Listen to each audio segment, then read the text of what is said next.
Hello, I'm Ali. And I'm her best friend, Em. This is She Said, She Said. Join us for our ritual Wednesday evening glass of wine as we talk about the highs and lows of life as two foreign ladies living in France. Think of this as the group chat you actually want to be on, where we talk about all the plates we're spinning and occasionally dropping. We'll also give you the best tips we've learned from over a decade living among the Frenchies. C'est parti! Hi! Hi! How are you? How are you? I'm good. At the start of every episode, I try not to speak over you, and we've never once managed to do it. I don't know why. I think we were both hesitating for the exact same amount of time, and then the other one's been talking. So, I'm good, thanks. Yeah. Good, Are you? good. Yeah, I'm fine. I'm glad January's over. Yeah. I feel like it was the longest month, but February is still feeling pretty cold and long. Yeah, and wet. Very wet in France, in Lyon. Yeah. Very, very wet, yeah. But I mean, if that means it's snow in the mountains, I'm down with that because we're going skiing next week. So I'm very much hoping that the rain down here translates into loads of snow in the mountains. I'm pretty sure that's how it works on a scientific level. 100%. I'm saying that because they're saying it's going to rain all week next week, and I'm scared of, when you go, remember that one time we went skiing and it was just raining, like pissing it down? Yeah, that's the first time I ever went skiing. Yeah. And it was it wasn't miserable because we were with all our friends, but it was, the first slope I ever skied down, I got to the bottom and my hair was in a dreadlock of rain and snow. Oh, that was bad. Are we starting with a show and tell? Yeah, do you have a show and tell? So my show and tell is a bit personal. It's about me getting you to come to Hyrux training with me. I've been recruited to the cult of Hyrux. And also I'm just so happy that I found out that my CrossFit box and fitness center is just in the exact middle between your house and my house, which means it's 15 minutes for each of us, which is just so perfect. There's literally no excuse for me to come and shove some weights along the ground with you. I guess that I'm guessing what we're gonna do. I mean, I could tell you it's quite a lot of running tomorrow. Right. I think it's individual, so it's not as a team. But, we can do it alongside each other. And then you have to run for 1 kilometer. That's usually outside. So if it rains, take your gear. Me and my Hyrux friends been texting about tomorrow's session because we're all like, oh my God, it looks really fun. Oh, it looks fun? Not hard? I mean, it's as hard as you make it. It's just, okay. Yeah. When you say, oh yeah, we're just going to squat with these weights, are we talking the size of a... The big weight, dog? the thing, the one that you look like really professional with, the one that you put on your back. You'll see tomorrow, but yeah, you might not be moving that much this weekend. You might have quite sore muscles. Yeah, well, in 2 weeks' time, because we are going bi-weekly with She Said, She Said. That was the official announcement right there that we're gonna be bi-weekly now. Maybe in 2 weeks' time, it will either be me saying I've signed up for a Hyrux challenge, or it will be I'm never going to Hyrux again. I know you. I don't think that second that one will be the case, but we'll see. Yeah, it's just for now, it's just going to be fun tomorrow. So that's already cool. Exactly. Great show and tell. Thank you for recruiting me. I am becoming the official stereotypical millennial doing a Hyrux. Yes. I have to say something that kind of adds to this. I saw a commercial that was about, taking the piss of millennials. Oh, no. And it was not only, they didn't say, they did say, yeah, have you signed up for a half marathon or something like that? Yeah. Of all the stuff that you do. But they also said, have you started a podcast? Oh. Which I was like, that one hurt. That one was right in the guts because we did that. Well, let's lean into it. One thing that is also pretty millennial as well is this trend that's going around on social media.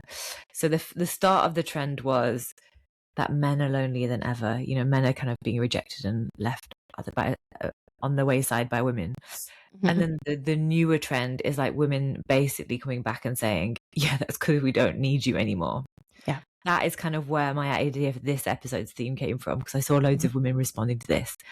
So the theme is relationships.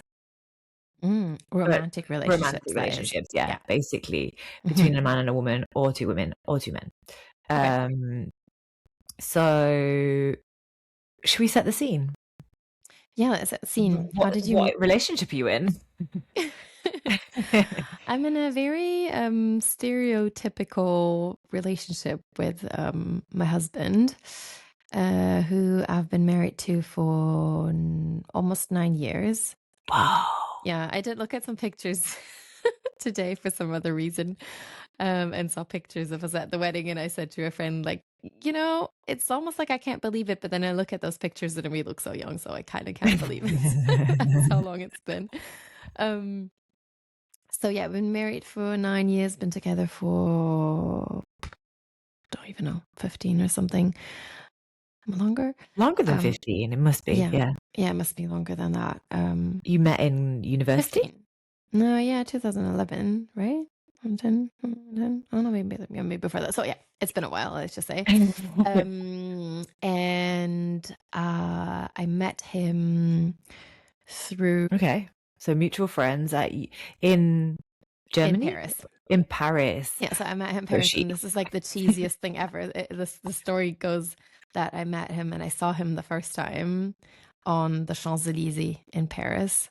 Oh, I didn't know that. You didn't know that? No. That's like the cheesiest part ever. And then I go on to saying, like, in front of McDonald's.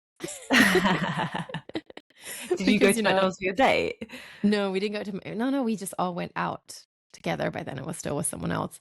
We just all went out, and because, we didn't know many places, we were just like, let's all meet in front of McDonald's on Champs-Élysées, because we were going to a club that's underneath the Champs-Élysées, basically.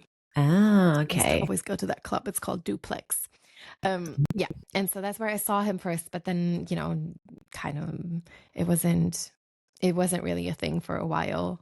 But that's definitely where I saw him first, where I first like laid eyes on him and was a bit like, oh, okay, yeah. Hello, you. Hello, you.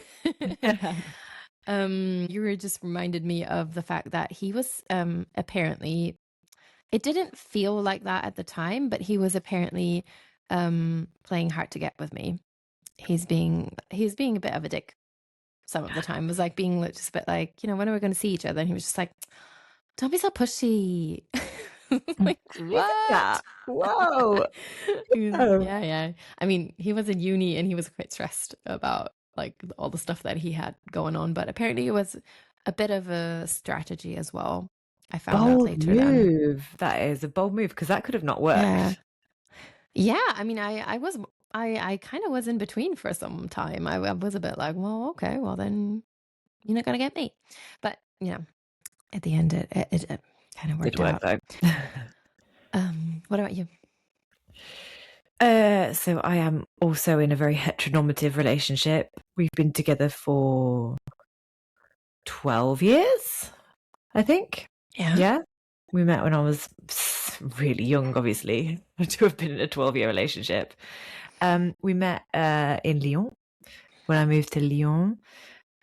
We met after I'd been here for like a month or maybe less, like 3 weeks.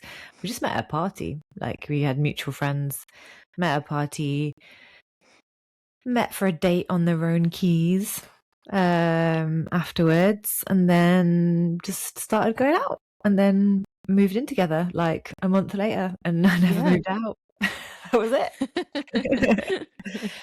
And I kept saying, oh no, I do need to go back to England and like get a career and start real life. And then I just never did it. Stayed in France. Yeah, but you started a career and started real life here instead. Yeah. Exactly. Yeah. But we're getting married this year. So making it official. Making it very official. Yeah, very, very official in the eyes of the law. Yeah, that was one of the first things I wanted to talk about, actually. Well, one of the things I want to talk about. I've got a list of things with relationships. Yeah. I found that when I started thinking about it, the inspiration started flowing, because there's so many stages and different things that can happen in relationships and different places that people are at.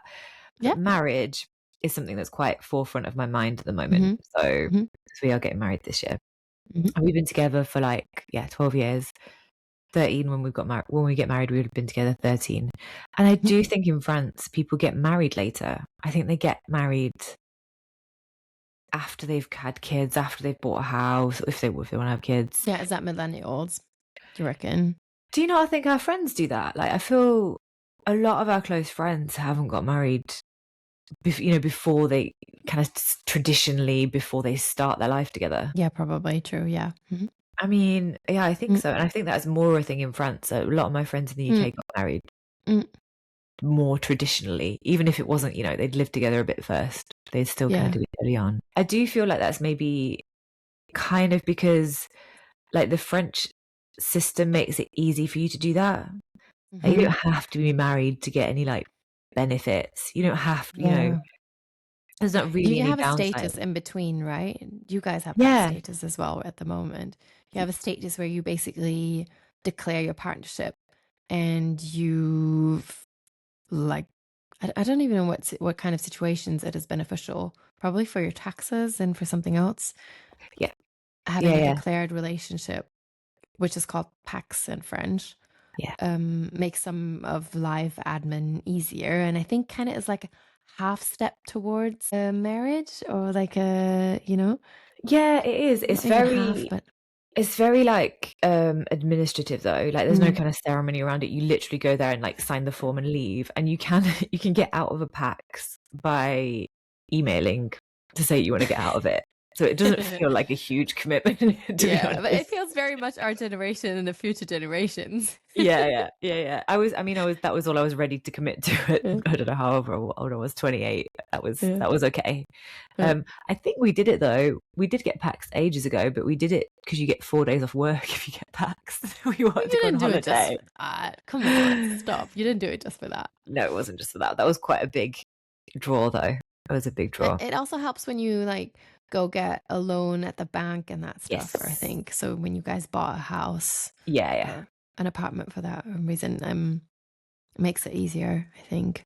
Yeah, it's nice to have a middle ground as well, because I do feel like marriage, like personally speaking, it's just not something I considered like for a while. I don't know. It was just the whole concept seemed so kind of daunting almost. I'm gonna say something that might be controversial. And you are welcome to not agree with me. Okay. I almost think it's more romantic to get married later and just be like, we've committed to a house, we've committed to kids.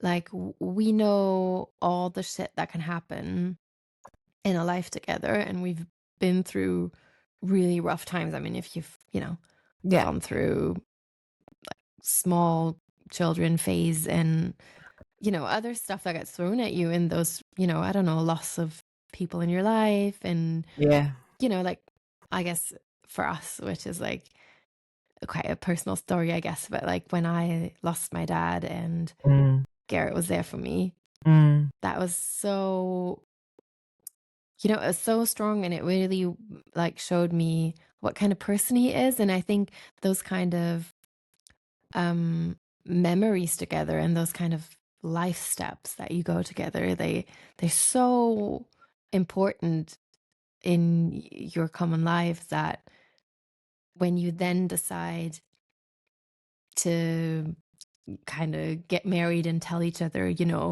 we've been together for so long, but I really also want this to go on for much longer, even if there's going to be maybe really tough times and life is going to throw more challenges at us. I know that we'll get through it because we've been through stuff together. And I've always kind of thought of it like that. I don't know. Do you think it's different? What is it? You have. I'm really glad I've got my giant glasses on right now. You're making me cry. Yeah, no, I totally agree. I mean, I never saw it as more romantic, because I kind of thought like the traditional sense of romance comes from like oh, this is crazy. You know, we're launching to this life together because we're so passionate about each other and it's just romantic. But actually, yeah, you're right. If you go into it kind of like, I've seen you at your worst. Like, you know, I really have. But I'm still in, you know, I'm still keen, I'm still gonna do it. Then it's true, kind of more. Maybe there should be a different thing. Maybe it should be two different things.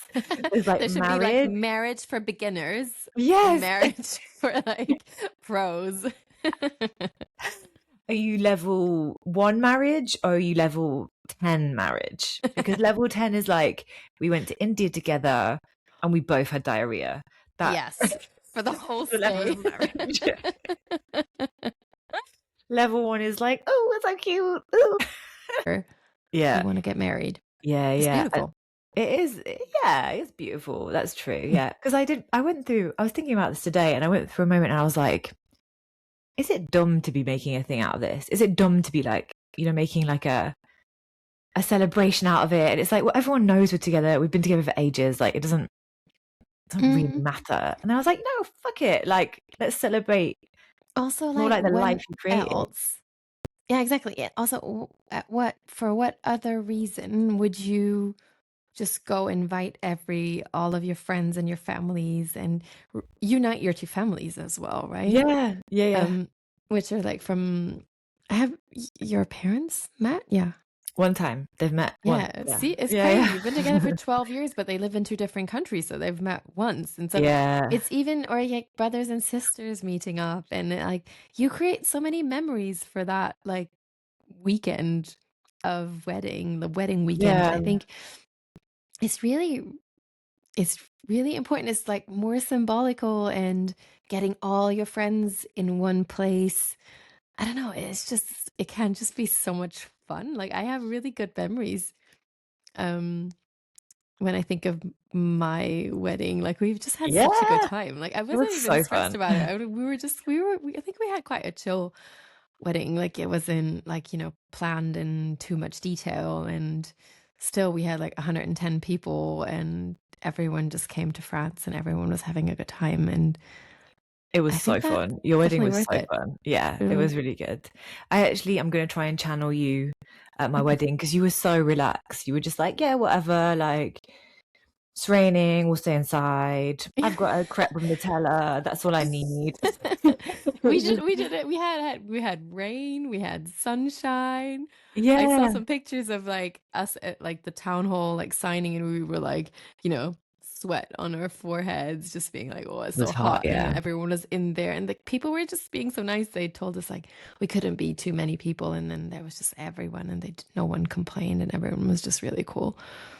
It was really nice. So yeah, no regrets about that. And definitely, if you need any more advice, you know, that you can count on me, and I'm sure you're not gonna be stressed about it.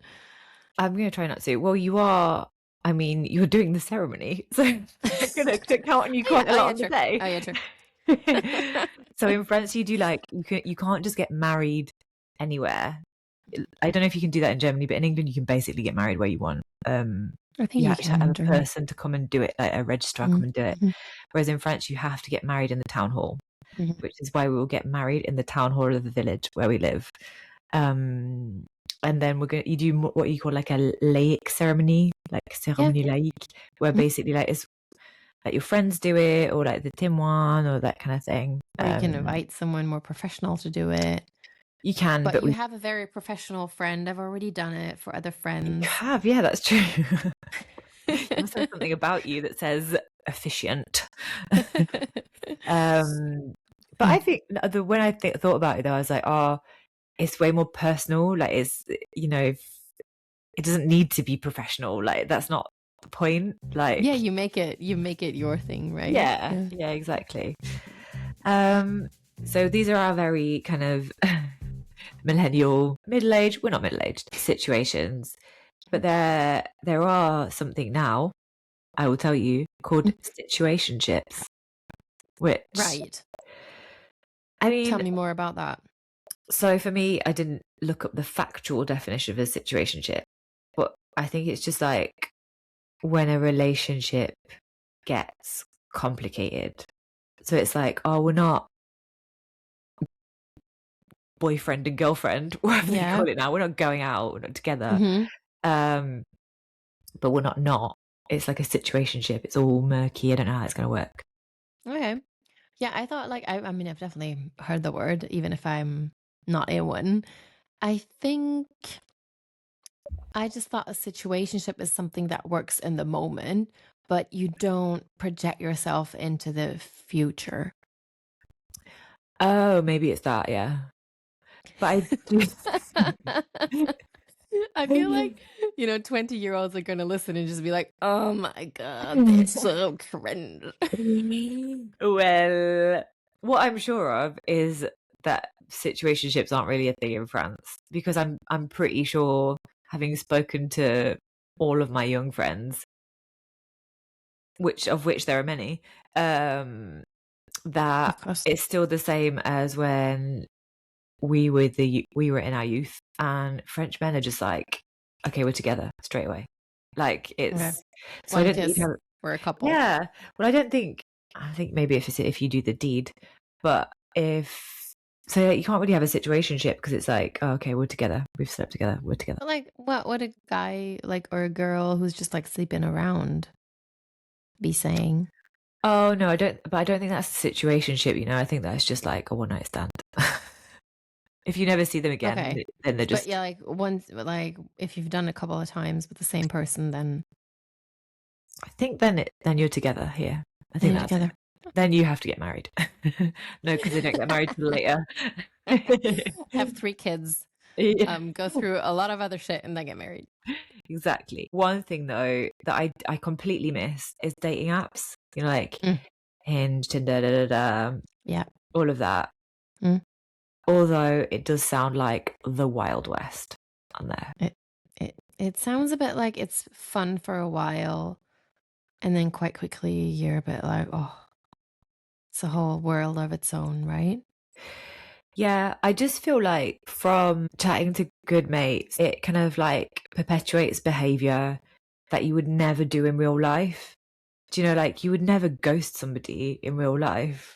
You would never just ignore them in the street. Do you know what I mean? It allows you to behave in a way that is just not acceptable in any other forum. And what you said before, also just like so disposable.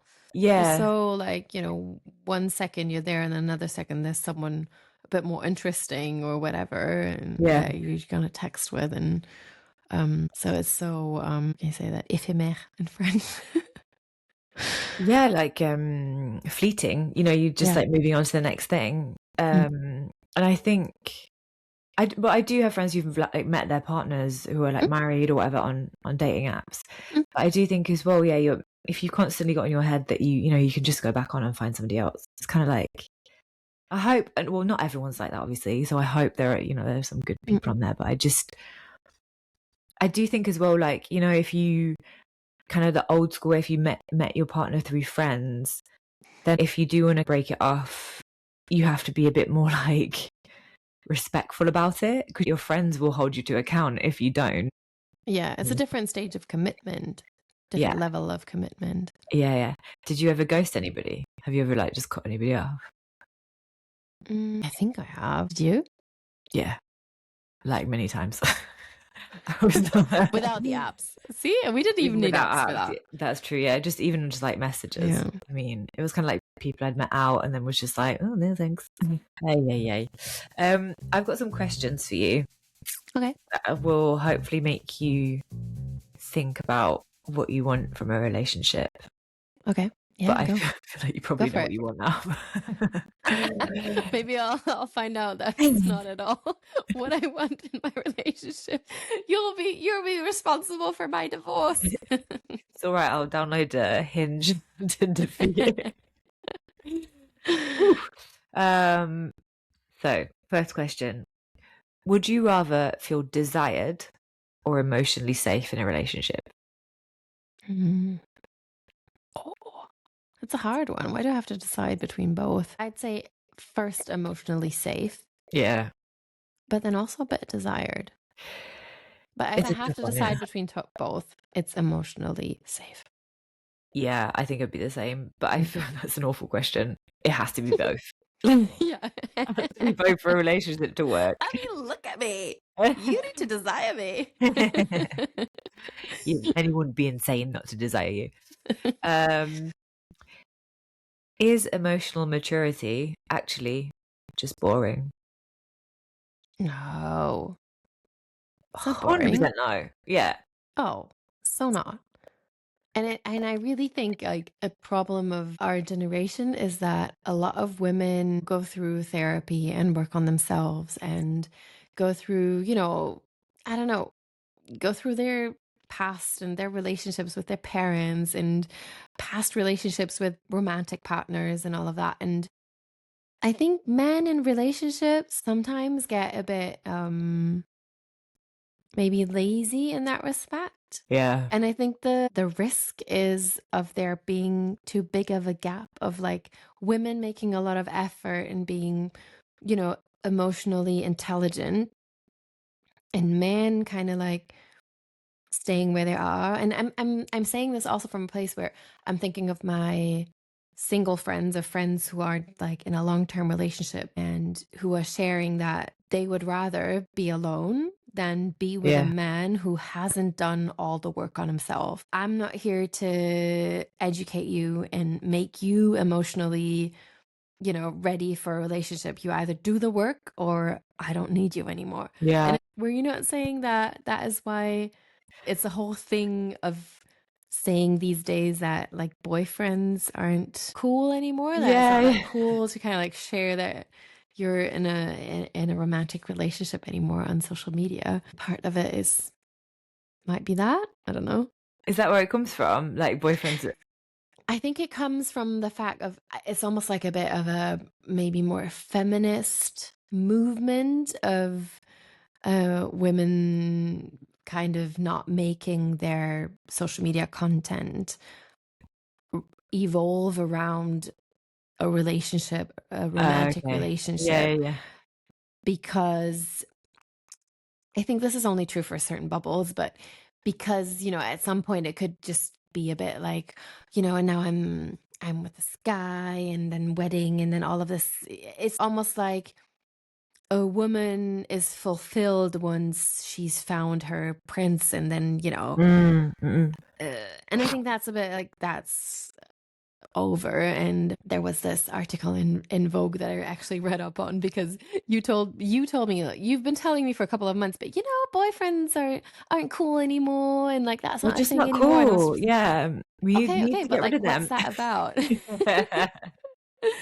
And I think it's, I mean, what I read in that article in this journalist, I think it's in British Vogue, called Shantae Joseph, said that women's lives were just sometimes portrayed as being centered around their boyfriends' lives. And it's been rarely seen in the reverse part where boys would make it look like their lives were, centered around their girlfriends' lives. And so it got like uncool to be like obsessed with your boyfriend and to share loads of what they called boyfriend content. It's true, yeah. God, it's so uncool. Oh man, but I feel like we've never done that anyway. No. I mean, I think it's a bit when people share loads of their relationship and just like, I love you so much and and you're the center of my life. I just find it a bit. Do you need that other person to exist? I mean, that's that. Yeah. I mean, I'm not against sharing something about your relationship, but like making about that person seems wrong. Totally. Okay. Seems like there's not enough going on in your own life. And that's actually one really nice, the article in Vogue ends with a really good sentence that I'm going to read out because I just liked it. Hit me. Where being single was once a cautionary tale, you'll end up as a spinster with loads of cats. It is now becoming desirable, coveted status. Another nail in the coffin of a centuries-old heterosexual fairy tale that never really benefited women to begin with. Love it. Preach. Right? To that woman. Yeah. I thought it was a good ending to her article. That was really interesting. That's super interesting. And And I that think article, I think, came out in like mid 2025, so it's not that old. okay, so I was right. It is uncool to have a boyfriend. Yeah, it's Okay. uncool to at least display your relationship as if that was the epitome of your life, of having found that one man, which is maybe also a little bit unfair of saying that as a woman who's found someone and who's in a relationship and in a rather happy relationship, I'd say. But as opposed to maybe people looking for a partner and having trouble finding one. Yeah. But yeah, there's that. And then there's what you display on social media. I really think a lot of power comes from seeing people and identifying with people who are in your situation. So I think maybe not reclaiming, but just showing a single woman profile or putting that out in the world and not even making it about being, I'm a single woman. It's just, I'm a woman in the world. It has nothing to do with men or women or whoever a significant other would be. I am this person. I'm in the world. And I think that's really empowering to anyone who chooses it or doesn't choose it. And also I think it probably means that if you do then choose to be with someone, it's probably going to be a healthier relationship anyway, because you don't see it as this is my identity, I'm creating my identity around it, I have my thing, and you can come and be a part of that. Or, you know, you can have your thing next to mine and they coexist. You know, I mentioned earlier the men are lonelier than ever. Well, lots of women are replying and saying, you know, men are lonelier than ever because they relied on women for so long for emotional support, social planning, domestic stability, for a lot of unseen labor, basically, in their lives. And now women just don't actually need them anymore. Yeah. Realistically, as a woman now, I mean, you obviously don't need a man to open a bank account or to be kind of financially secure. You can have a kid on your own if you want to. You genuinely don't actually need a man if you don't want to. Yeah. So I think that's where it's going to come from. It doesn't come from a bitter place or a malicious place. It's just like, oh no, it's not about you. Actually, we've just raised our standards of what we want for ourselves. So you better catch up. And you're kind of the collateral of that, because before it was easy for you to just be a bit shit. And, you know, some woman would maybe need you, but now we don't anymore all the time. So, and I think that's really empowering. I feel sorry for all the men who are on their own because of that, but also maybe, you know, go work on yourself. It's not too late. Yeah, we're doing the work. We've done the work. Now it's your turn. I mean, obviously what's presented on social media, soft and balanced opinions don't perform well on social media. So the ones that are put forward are kind of the radical, that kind of thing.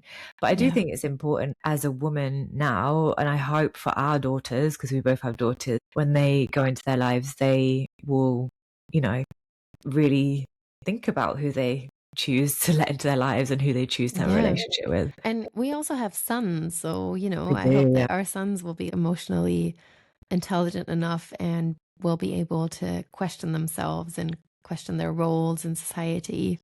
Yeah. So that, you know, they become a good second half to another person. Yeah, exactly.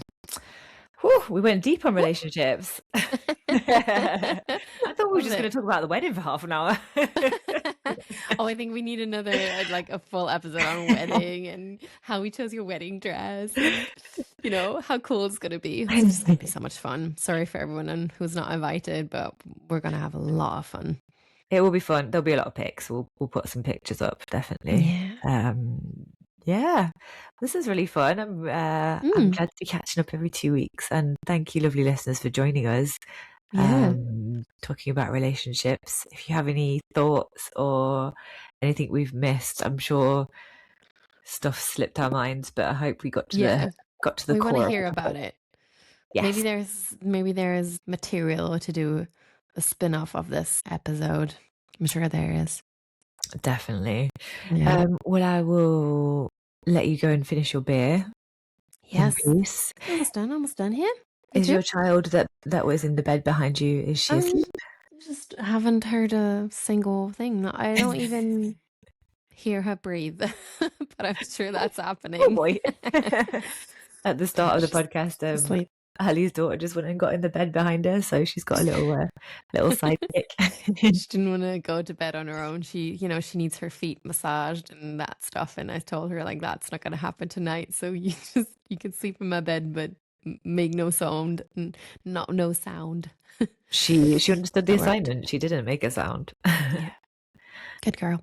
Good girl. And you're setting her up for exactly what she should expect from a relationship. Someone who will massage her feet until she falls asleep. Exactly. That is what you need every single night. Exactly. Cool. Well, I'll let you go and do make sure she's okay. And I'll catch you in 2 weeks. Yes. See you then. Bye, listeners. Bye. Bye.